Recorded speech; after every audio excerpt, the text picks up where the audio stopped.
Centola, hola Centola, hola. Bueno, pues ja està, tornem a estar aquí, en estes xerradetes, en estos blogs que t'agraden a tu, que m'agraden a mi, que nos agraden a tots. Però el cas és que avui vull parlar-vos d'una cosa molt actual, no molt del moment.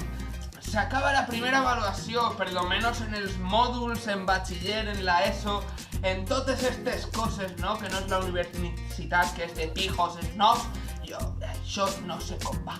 Però el cas és que al final de cada avaluació, com sempre, arriba el moment en què te donen unes notes. Jo sé que molta gent està preocupada perquè, claro, perquè pensava que anava a aprovar tot i suspèn, està preocupada perquè anava a suspendre i després aprova i una alegria tremenda. Després pues està el típic empolló que ja sap que va aprovar tot en un 10 i trau un 9 i se posa a plorar. Tu en la primera avaluació vas de sobrat, en plan de no, sí, jo ho sé tot, no tinc que estudiar massa.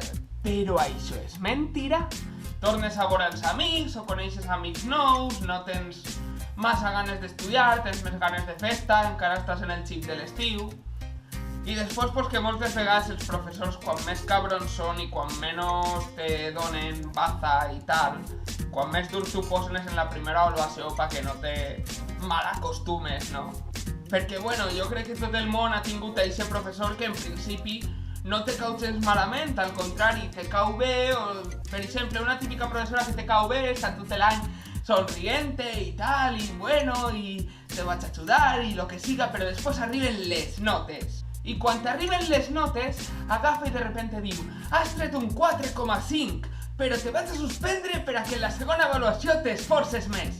I tu fas com que...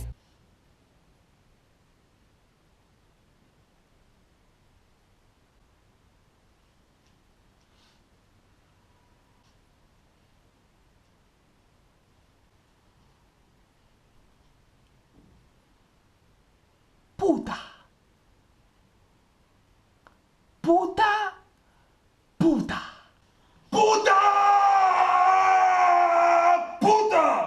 És que, claro, no està bé que te facin això, no està bé que t'enganyen, que te donen falses esperances.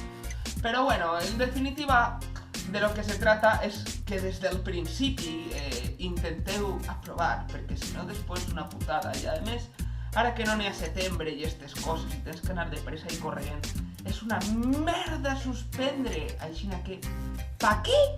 Pa què ho anem a fer? Pa què anem a suspendre? I si ho feu, i si suspeneu, després calleu-li la boca al professor. Ixe típic professor que quan suspens te veu per el passillo i està en un altre mestre, en un altre professor, i te mira mal, i tu se'ls fa ui, jo a este pensava que li caia millor i que tal, que s'anava esforçant l'assignatura, però resulta que m'ha suspès. Pues tu en la segona avaluació a eixe tio li traus un 8 i li fas zasca! Zasca! Zasca! Hòstia, això pareixen pezones, no? Però bueno, el cas és que sí, que li demostres a tota la gent que val, intenteu empollar encara que siga una merda, encara que jo no sóc res partidari d'empollar, sinó de practicar tots els dies, però és lo que hay. Les notes estan ahí, ja està. Si vos ha agradat el vídeo, com sempre, Centola, en recordeu-se de puntuar, això vol dir donar a la maneta que fa Xina, està baix del vídeo. I com sempre, si no esteu subscrits al canal, subscriviu-se perquè me feu un gran favor compartint la meua vida de merda en els demés, o no, saps? Simplement disfruteu, no s'agobieu en les notes, no s'agobieu en els exàmens final. Ja ven Nadal, ja venen els regals, ja venen tota la màgia esta inventada, però que està molt guai. Així que se vem fins una altra!